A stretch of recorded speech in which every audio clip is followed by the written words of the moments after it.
Hello, everybody. Hope you're having a great day. I'm Kathie J. Thanks so much. Thanks so much for joining us today. Of course, I love just going live, everybody. Keep it rolling. Joining me today, everybody, please welcome Emily Sanders. Yay! Now, Emily and I, we're both Thornton girls. We both went to Horizon High School. We have such parallel lives growing up. It's very cool. Much so. Yes. It's very cool. We know the same kids. We know the same families, the same places that her memories are my memories of going to the same malls. All of. I was working at Arby's, and she came and partied in the parking lot, and I'd have to clean up the trash that all of her and the kids would leave. Even though we were peers, I was the one that had to have a job. I'm so sorry about that. It's okay. Boo. So I'm here to tell you to pick up some trash in my office. I will. On the way out, I'm all over it.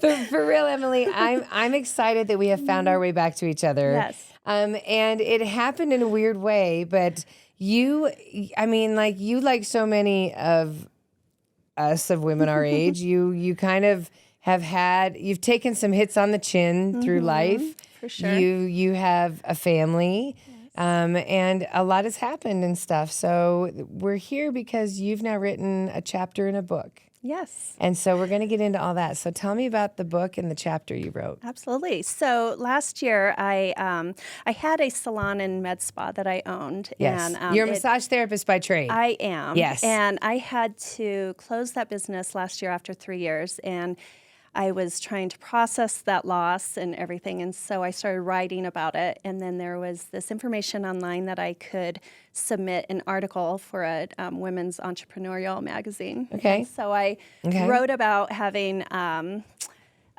loss of a business, and am I a real entrepreneur, or what makes an entrepreneur if you're failed and everything. And so they actually, 6 months later, I was gleaming that they had published it in December of 2023. And then they subsequently asked me if I would like to do a co-authored book that was with women kind of scattered all around the world, where they are writing about their adversities and how they overcame certain challenges in their life. And I thought, well, I have a few of those I could write about. Which one do I pick? So yeah, I accepted that and was very excited about it. My brother had done that in 2020, and I thought that was the coolest thing. And I wrote a chapter in a book about his. I love that. Well, it was about Jackie Robinson and how Jackie Jackie Robinson, number 42 forever. Yes. Yeah. Yes. And so he wrote a co-authored chapter about what we would do with Jackie Robinson in today's society. Okay. And I loved it. And I thought, I've got to do that someday. And then,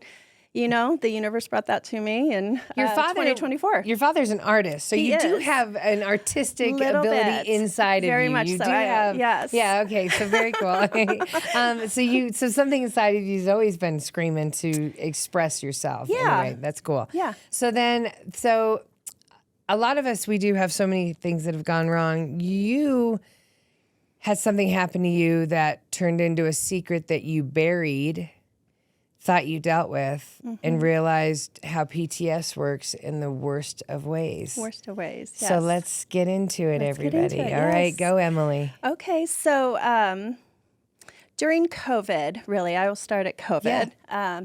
I had, once we were told to wear masks and go everywhere, 6 feet away from everyone. Think about it. Like even our kids, going to school, if they got to go to school, they had to wear the mask. It was crazy. If there was two of you in a room, you still had to wear the mask. Like you were still wearing masks all the time. All the time. I didn't think anything of it. I didn't have a mask. I went and looked for something to makeshift. Everyone had these little makeshift things where you could put a bandana was grabbing everything at first. Yes, yeah, right. Absolutely. I found this old Bronco bandana that I had probably in 1980 something. That could have been worth something. It could have been.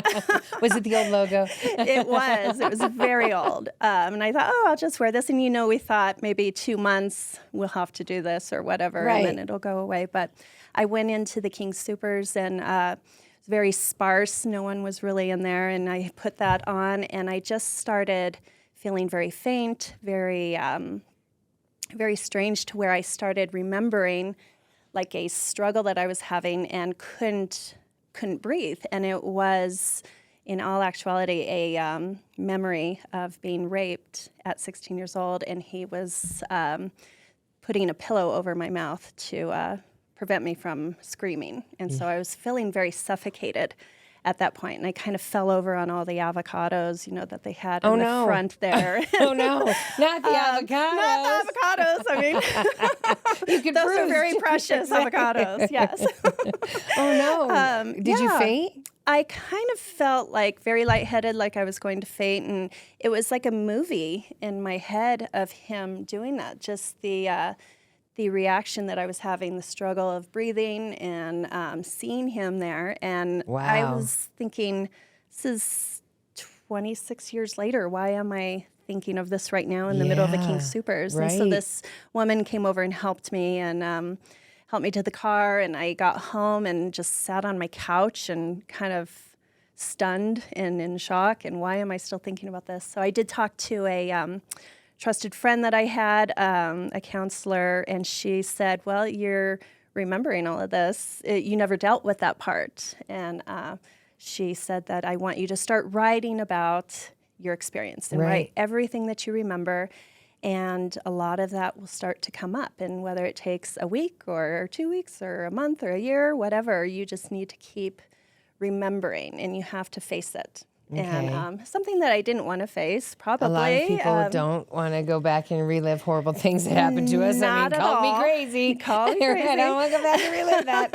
Happened once, that's good enough. I'm good. I don't need to do that. Right. So, yeah, it took me a few days, and I sat at my computer and thought, okay, well, I'll just start kind of thinking back. And it was crazy, the things that were coming out. And my daughter Jordan had came over and asked me a question about her math, because they were all in school, and thank God they went back to school, because I was a terrible teacher at home. Oh, for COVID? COVID. Right, me too. Yes, it was my terrible. gosh, it was horrible. Horrible. Oh my God, I was just not. No. So, not a teacher. Yeah. So I kind of kept typing, and I was looking over at what her math problem was, and she had said, do you know what you're typing? And I said, yeah. And I pushed save, and we went and had lunch, and I came back later that evening, and I looked at what I wrote, and it wasn't at all what I thought that I was writing. And so that subconscious,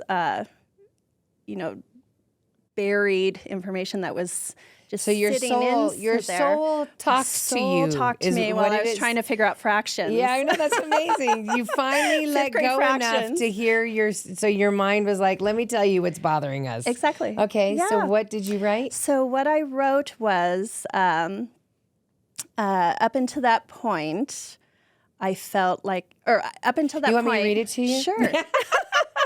It was so amazing. I was like, this is great. Hang on. Big, bold. Yeah, it is big, bold. Here we go.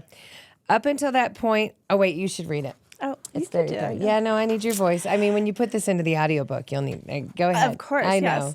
know. Up until that point, I wanted to be a model, just like Kathie Ireland. But he had made me feel so ugly and worthless, I felt that I had no business pursuing a dream when I wasn't good enough. So I quit modeling classes and never went back.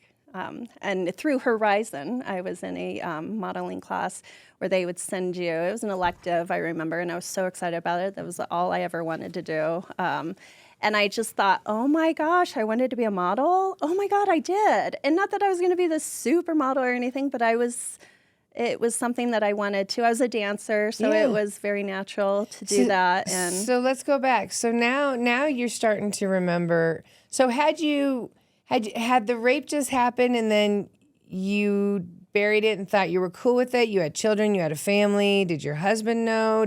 Was it a secret you just kept? Like, where did the secret lie within you when it all came out in the PTSD? And then I want to go back and talk about the actual thing. So I had talked about it when I was 16. I really didn't talk about it for days until I saw a friend of mine, and I just had a meltdown and told her. And then I had talked to a counselor at her church about it, and that counselor was boo. She was she tried to make you feel bad for putting yourself in that position.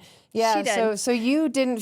So you went to two different places. Both were dead ends of trying to make you feel better about the fact that you were trying to get through a horrific situation. Yeah. They actually made you the victor. I mean, they made it seem like, it was really as though I should have never been there. You know, I was at a right. college party at 16. Should I have been there?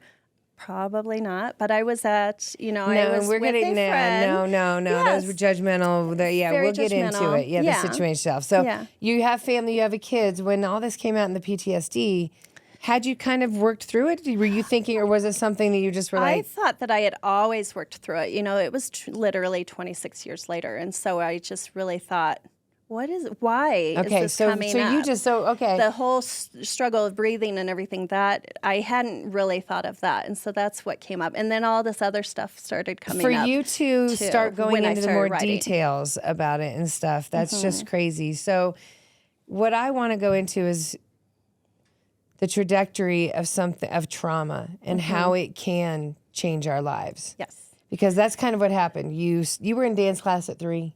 You were doing A, B, and C. You were on your way. You fell in love with Kathie Ireland, the supermodel. Yes. You know, like, she was beautiful, and you guys have the same eyes and smiles. So I could totally see why you loved her, why you looked up to her. Kathie Ireland was it. Then she had her clothing line. She was always nice and she was always great.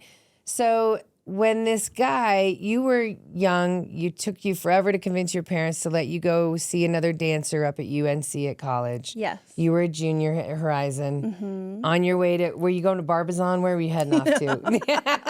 Where were you leaving me? Going from 136 all the way down to Hampton. Absolutely. It was. Stopping off at Celebrity I know. Lanes.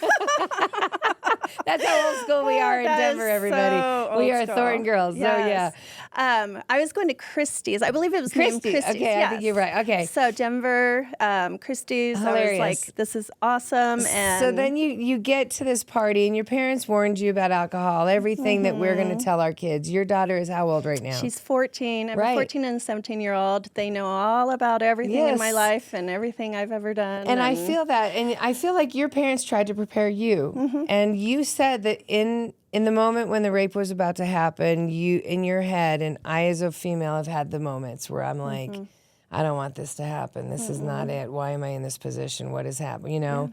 In the position, meaning, why did I come into this room with this man? Or why did I get into this car with this man? Like, why did I let him buy me a drink? Moments where I'm like, oh no, you just tripped yourself, Kathie. Yep. You're now first time ever drinking, first time ever being at a party away from your family. They tried to tell you everything. You're hearing our teachers say, don't stop, no, all of it. All of it. Didn't matter. It didn't matter. You were raped. You hid it. I hid it. I first didn't want to tell my parents. It was a house party. It was a house party.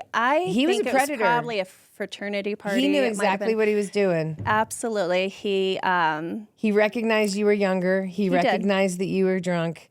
He said, let's go find your friends, and took you right into a room and locked the door and turned the lights out. Absolutely. He knew exactly what he was doing. He did. And it hurts my heart because I know that you're not alone. You know, right? Whenever I say this to anyone, they're, yes, that was almost the same of what happened to me. I have a friend of a friend of this always. or this. Everyone. My story is it would have been me if my pants weren't so tight. I kid you not.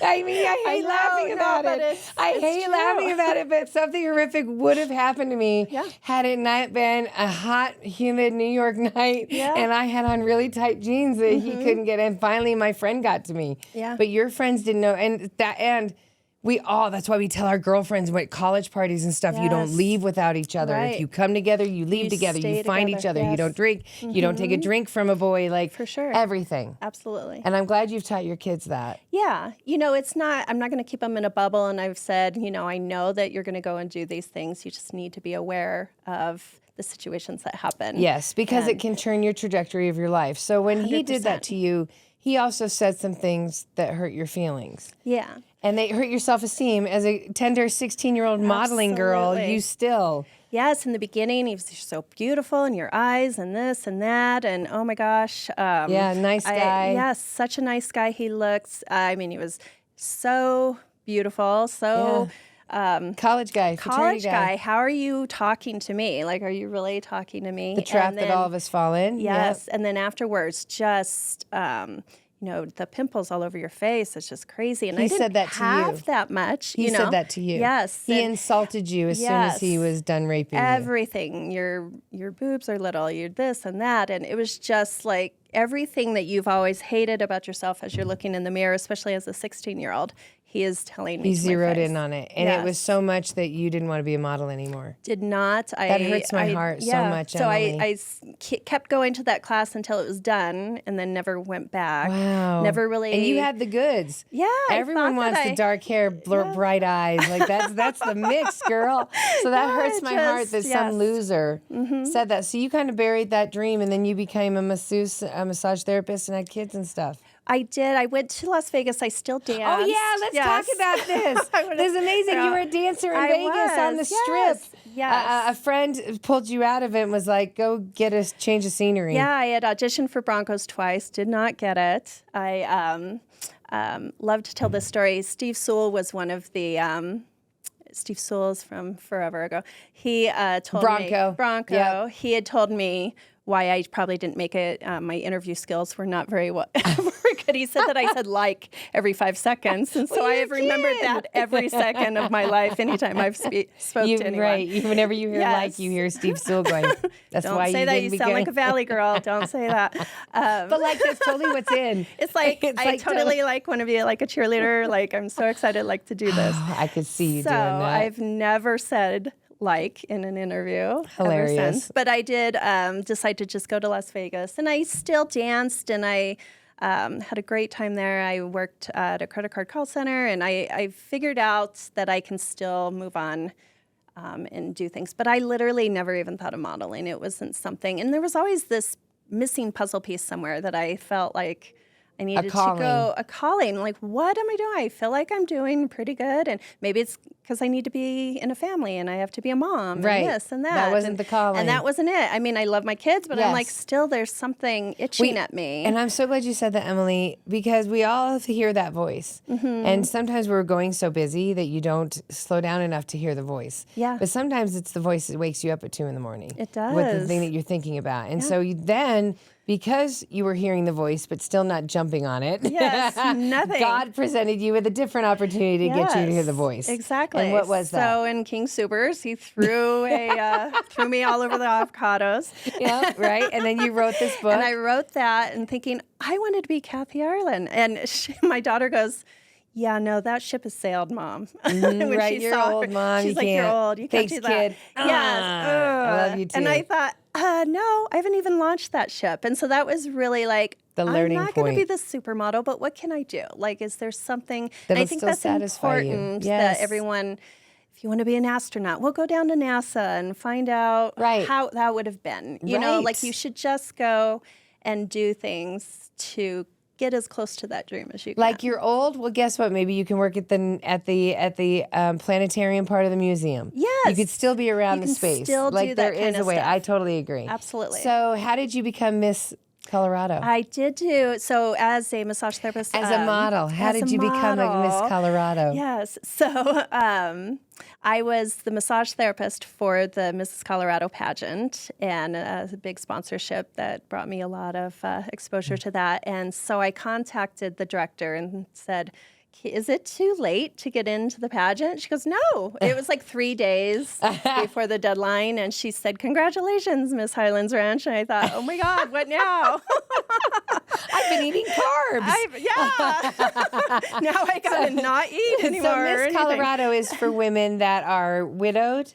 Divorce, like tell them who it is. So it's the Mrs. Colorado. So it's always been for married women. And as a married woman who was struggling with my marriage, I decided never to do it. Right. And then when I did get divorced, they did create a Miss category for a division of women who are widowed and divorced and single. And so I decided to do that. And I thought, hey, I'll be in it for a few years and that'll be exciting. I can do little modeling gigs here, every there. And I won the first time. And I did. And the modeling gigs kicked off. And they just kicked off. And I thought, oh, I'm You're doing diving your into dream. this. Yes. You took the chance. Yes. Right. And that it felt like that missing puzzle piece was just right in there. And it just felt really good about that. And I, as a kid, remember Kathie Ireland. Like, she was one of the famous swimsuit, Sports Illustrated swimsuit pageant models. Yeah. Didn't she have a really cool gold bathing suit on at one time? Probably, But she just, yes. with fringe, but so much cool stuff. And then you actually just got to do a modeling in bathing suit, a bathing model shoot. That was part of that itch that I needed to, It's no matter cool. what my body looked like, and it wasn't anywhere near what I You would looked love great. for it to You be. looked Thank great. you. But if I had your body, I would bend over and pick up pencils and be naked all day. I'd be like, that's right. Look at all of it. Here we are, everybody. So I should maybe that's my next photo shoot. Yes. Just picking up pencils. There probably isn't OnlyFans for that. Probably I have a way to help you make some money, Emily. Oh, well, there's always an opportunity. If there's an opportunity, you should take it. And that's what I want to talk to you about before I let you go. That's what I love now is we've come to this point of full circle, which is so many of us have dreams. And my big thing is you get one life, but lots of second chances. So if your dream, if that voice is, and I found that it starts with you just asking for help. Yeah. Usually if the dream is meant to be yours, you just kind of have to start walking that way and things start falling into place. It does. It just falls into place. You just go and ask anyone. I asked Lisa Odell, who is Starstruck. She was the dance studio that I went to, and they're having their 40th anniversary this year. Yay! What dance studio? It's Starstruck. Starstruck. Yes. I thought you were saying she was starstruck to you. She was starstruck about me. No. But she'll sit there and say, so what do you want to do? What do you want to be? Okay, so I can have you do this, and I can call this person, and I can do that. And she will do that with anyone. I love that, Emily. We need people like that in our lives. Yes. Like you always need that. Absolutely. I appreciate you sharing your story. Thank you. So your daughter and your son know what happened to you. They do, and I've, the details that are in the book, I do go very detailed. Yes. Yes. I wasn't sure how I was going to do that, but I decided to go into details, and that was the struggle just because I knew that someday my kids may read this book. Yes. And how are they going to feel about this? And so writing for yourself is one thing, and then writing for the audience is a whole other different, thing. right? No, so totally.